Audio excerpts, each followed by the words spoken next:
how to change your Audible password online. So in here, the very first thing that you want to do is simply get into your audible.com, or you can get the application version of it. It really does not matter as long as you're logged into your account.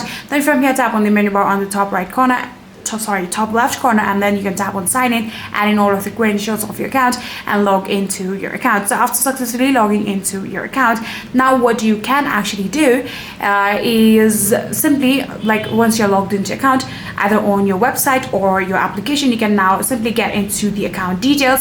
Then after getting into the account details, you can get into the settings where you can see Amazon account settings. Tap on your Amazon account settings, where you can actually tap on the edit button that you can see alongside the password of your account on Amazon's login and security page. So type in your current password and then enter your new password, and then simply tap on save changes, and just like that, you will successfully be able to change your Audible password online. So yeah, that's it. If you guys do have any further queries, then please let me know in the comment section down below. That will be it for this video.